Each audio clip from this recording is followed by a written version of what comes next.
The following program is a SUTV student production. The views expressed are not necessarily those of Salisbury University, the University System of Maryland, its regents, administration, officers, employees, or representatives. Coming up on the broadcast tonight, as advising comes to an end this week, we will talk to advisors and students about their opinions on how effective it is on the academic process. And voting is underway for SGA as students begin to cast ballots via the web and in GUC for their choice in student government leaders. So to reveal the performers coming to Golf Fest, we'll take a look at some of the student opinions and hear from the concert chair. And we'll have an update on all the recent crime in the Salisbury area this week. This is SUTV Evening News.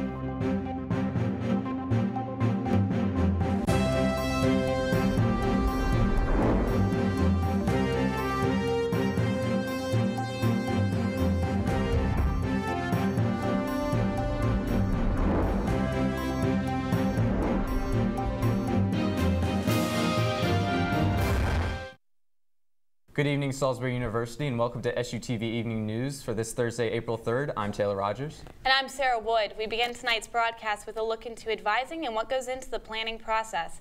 As each student knows, it is their responsibility to meet with their advisor to schedule and register for classes.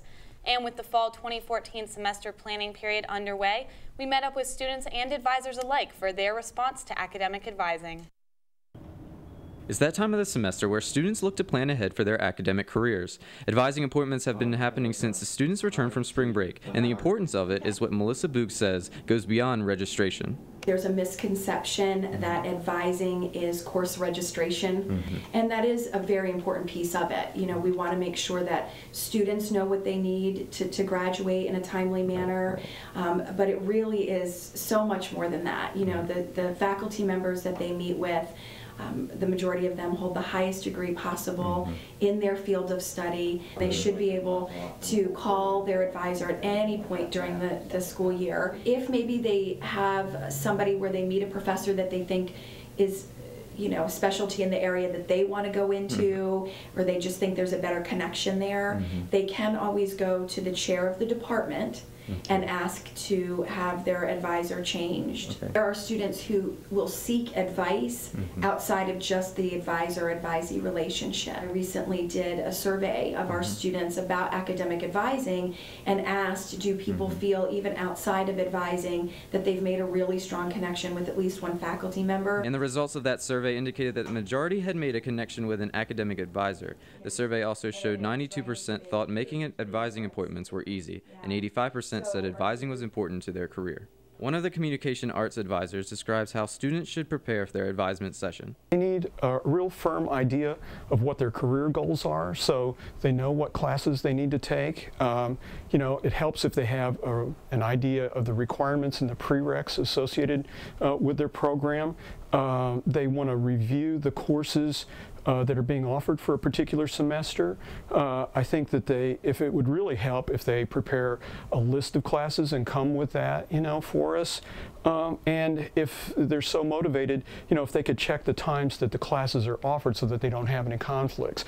Though the effectiveness of advising, according to some students, depends on the level of effort from students and advisors. My advising appointment Monday morning, like 8 in the morning, so I came from my apartment real early, sat there for an hour. This man doesn't show up to the advising appointment. Okay. Yeah, and so I'm sitting there, I end up just getting frustrated, leaving, and having another professor sign me up for everything. I think that it's definitely good, and I told my roommates they should go because they skip it. But when I see my advisor, she definitely keeps me on track and lets me know how close I am, what I need to finish this semester and stuff like that. My advisor is Paul Scovell, and he's benefited me because he has a certain way of talking and convincing people that they should pursue whatever they want to pursue. For example, I really had an interest in dance, and he told me, hey, pursue a dance minor if that's what you want to do. And I actually, again, never considered grad school before I come into Salisbury, and he asked me why not, why haven't you considered it? And so that made me think about if I really wanted to pursue grad school, so I even looked into it, and I wouldn't have done that without the help of my advisor. I don't think that advising here is very active. I think that they kind of just look at the courses you have and sign you off. Like I kind of wanted more of an active advisory role. Since Monday, students with 120 or more credits registered for fall 2014 classes, but tomorrow, April 4th, is the last day to withdraw from spring classes with a W in the course. For those withdrawing, a W in the transcript will appear as a dropped course, but the grade will not affect the student's grade point average. And SGA elections are in full effect as students vote for their new 2014 and 2015 SGA Executive Board members. An email was sent out to students with a link to vote, and this past Wednesday there were polling stations open in Henson Hall, Purdue, GUC, and TTC. SGA candidates started campaigning on March 26th. Voting started Wednesday, April 2nd, and will continue through Friday, April 4th. A debate was held for 3 of the positions where candidates answered important issues regarding their positions. We also spoke with one of the Vice President of Diversity candidates about his plans for next year. Not only did this position, I'm passionate about, but also goes along with what I'm studying, which is international studies and Spanish, and also French. So I'm really into different cultures and learning more about diversity and things like that. My job is to create awareness on campus, basically by having events and going to other clubs here on campus and just showing support to them and letting them know that I'm their student voice. I would like to expand and reach out to more ourselves that when you first go to their meetings, you don't think of diversity. I want to include clubs that deals with gender inequality and religion, because those are diverse groups as well. It's not just about race.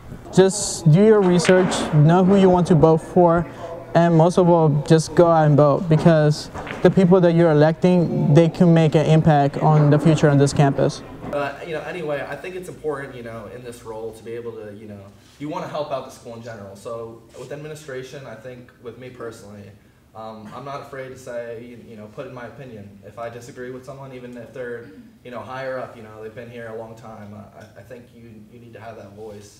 Riley had some great ideas, I gotta hand it to her, but another thing in addition to posters, quarter sheets, that I think we should bring is the use of social media, because I feel like Riley said, it's really, really hard to reach people nowadays, and I think that it'd be great to add a PR Twitter account, Instagram account, whatever we can get in addition to the SGA account.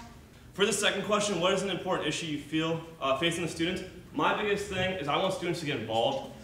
You have these type of sessions like we're in right now with the SGA Forum, where we share a lot of good information all throughout the year about campus, but the students that come out to it are already actively involved in campus, which is great, don't get me wrong, but we're not getting out information to those that may not be part of organizations yet. They may be brand new transfers that may just be a little nervous and adapting to the new college field, or even just the freshman students coming in that don't know what to expect from their coursework and stuff like that. This is Maggie McBain for SUTV News. Students may only vote once, and voting will end on April 5th at 5 p.m. And last Friday, the center at Salisbury Mall was evacuated and searched by the Maryland and Delaware State Police, the Salisbury Police Department, the Salisbury Fire Department, and the FBI on Friday, when a caller with a Middle Eastern accent who is still unidentified reported that his cousin placed a bomb outside the mall. Later that day, the Bank of Delmarva on the Eastern Shore Drive in Salisbury experienced an armed robbery. The suspect, too, remains unidentified, and the police say he believed to not be in the area. And on Saturday morning, over by the TCBY on Dogwood Drive, 3 suspects demanded money from 3 SU students. One of those suspects was reported to have a handgun. The students were injured, and the suspects fled the scene on foot, with police still investigating. The warm weather not only brings out students having fun in the sun, but also burglars waiting to prey on unsuspecting victims. After recent crimes near campus, University Police give students some tips on how to stay safe during these times. SUTV's Stephen Graves has that story tonight. I have a car on campus, so I just drive to the library. Student Mary Leach talks about the precautions she's taking after the recent crimes in the city of Salisbury. It seems like something new to talk about, but no one seems overly concerned about it.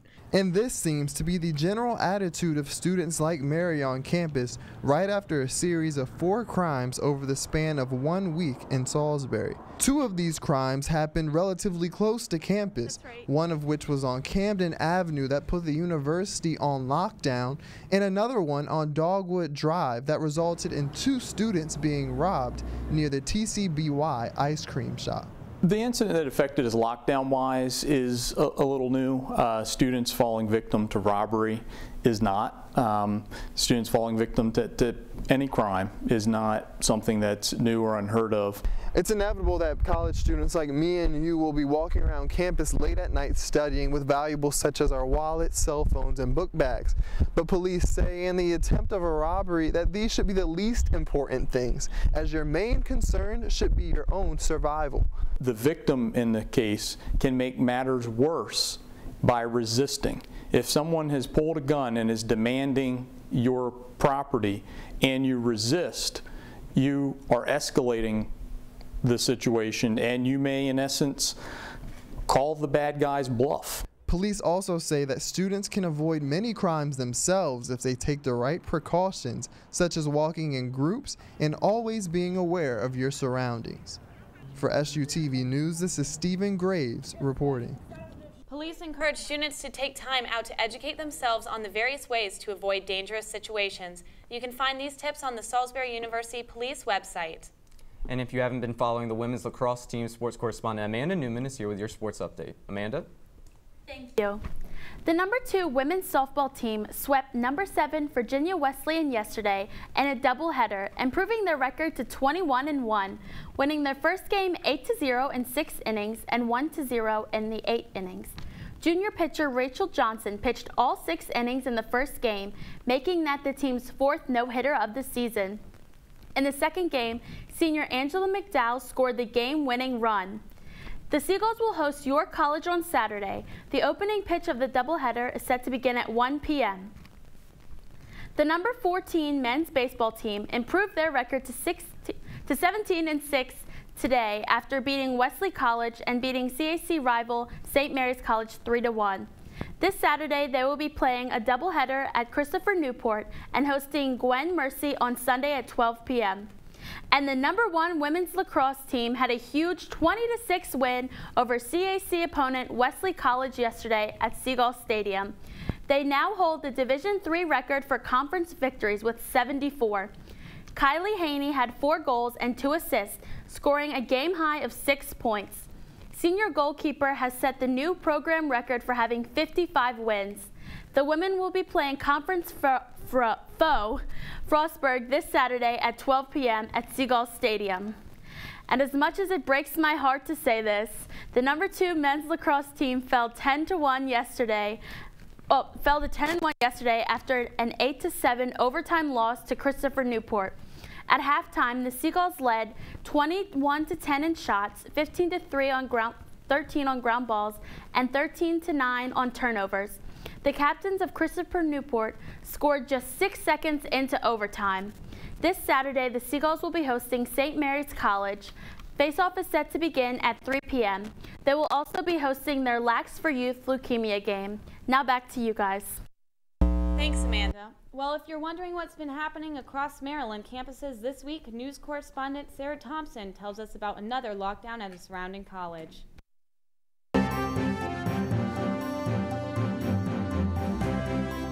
Tonight on Campus Connection, we will be focusing on a lockdown at Stevenson University, a loss of a program at Towson University, and outreach programs at the University of Maryland. We begin tonight with the end of a lockdown at Stevenson. The situation was declared over by police a few hours after it began this past Monday, and by Monday night, university presidents said the incident may have been the result of 2 students who exercised poor judgment by hunting with BB guns in the woods near campus. Police said they secured the campus, which was on lockdown, so no one was permitted to come or go. Police tactical teams also came to the scene to clear campus buildings for any alleged gunmen. Towson will no longer be a testing site for college-level examination program tests, which provides students opportunities to gain course credits without completing the class. The registrar's office announced that the university would no longer be providing students with the CLEP test. Associate Director of Records and Registration for the Registrar's Office, Susan Hyman, said that although the test is important, the Registrar's Office cannot continue being a CLEP testing site for students. Hyman said the university is just not able to accommodate this test for students right now, but they will still be accepting the test scores that the university has approved from other testing sites. And the University of Maryland's National Center for Smart Growth announced the launch of the Partnership for Action Learning and Sustainability this past week. It is a new university-wide initiative that will pool the intellectual resources and ingenuity of the entire university to offer a fresh look at the specific challenges facing Maryland's communities. The program's mission is to offer students an active, on-the-ground learning environment by helping Maryland communities become more sustainable places to live, work, and play. That's it for this week's Campus Connection. I'm Sarah Thompson. Now back to you, Taylor and Sarah. Thanks, Sarah. And on Wednesday afternoon, Army specialist and Iraq War veteran Ivan Lopez opened fire at Fort Hood Military Base in Texas, killing 4 people, including himself, and injuring 16 others. And open enrollment to gain coverage for health care through the Affordable Care Act is over for 2014. President Obama announced that 7.1 million people signed up. The Obama administration has set out to transform how we receive nutrition facts in our country. Sarah Gizriel tells us what the changes and we can expect on our food in the near future. First Lady Michelle Obama's staff has set out to revamp nutrition labels, making them more realistic and useful to consumers. Salisbury University's nutritionist Kate Cerulli explains what kind of changes this program will bring. Basically 3 things. First of all, they want more realistic serving sizes. You know, like with ice cream, they will say, you know, a half cup is a serving size, and this is a half cup. Nobody eats a half cup of ice cream. So to say a half cup has 200 calories when you're eating at least a cup or more, you know, just is kind of misleading. It wants to put the calories per serving, it wants to make that bigger. So instead of, you know, calories are just the same size as all the other information, but under the new proposals, it would kind of stand out. It would be big, it would be bold, and it would be easy to see, okay, this is the serving size and it's, you know, 500 calories. The thing they want to add to the information is how much added sugar there is, because, you know, most people eat, you know, most of us have a sweet tooth, so we consume, you know, we're attracted by, you know, sweet, sugary things. And that information, the added sugars, is not on the label, you know, like right now. More accurate nutrition labels will be beneficial to Americans taking charge of their health, but the proposal's $2 billion budget and question of necessity is leaving some people skeptical. I think that, you know, what they're hoping to do through this is, you know, help to cut down on, you know, the obesity rates, which are like out of control in this country. And I'm just not sure, I don't blame the current labels for the obesity epidemic. So I'm not sure that it's going to have, you know, I think it's a great idea. I'm just not sure it's going to have any impact on obesity rates. We hit the streets to ask Salisbury students if they would make use of more realistic nutrition labels. I do look at them now. I'm actually in a nutrition class here, so I've been learning about nutrition labels ever since I've been here. But yeah, I'd be definitely more interested once he updates them to be more realistic. Well, as of right now, I do not look at them. Never. But if it was to pass Obama's new plan, I think I would, just because like the serving sizes aren't appropriate right now, and so with the new serving sizes being approved, like I think I'd be a little more likely to use them just because they'd affect me more.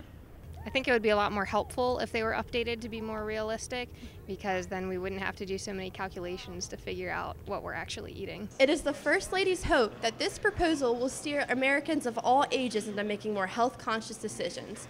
And a healthier America is something that is truly sweet. For SUTV, I'm Sarah Gizriel reporting. Sarah, the proposal is the first step in a long process of making laws. Senior administration officials hope to have a final copy of the law by this year. After these rulings go into effect, food companies will have 2 years to change their labels.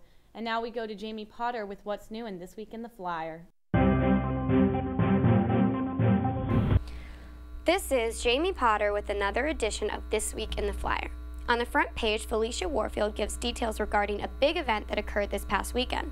In Warfield's article titled Record Numbers Attend Admitted Students Day, she writes how over 700 students attended, but 60% of them have yet to commit to the university.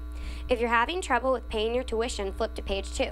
Shannon Wiley writes about a recently proposed plan in Michigan to allow students to pay for college after graduation, interest-free. The article titled States Consider Pay-It-Forward Payment Plans for University says how 20 other states are discussing similar programs. Wiley writes how Michigan plans to set up a test run, but there are still many topics to work out. If you're looking for a jaw-dropper, read page 2 article titled SU Changes Sammy the Seagull Mascot on April 1st. Pay close attention to the writer's name and the date. In the editorial section, Stephen Sinema writes about the round table discussion held by the Political Science Department on Crimea.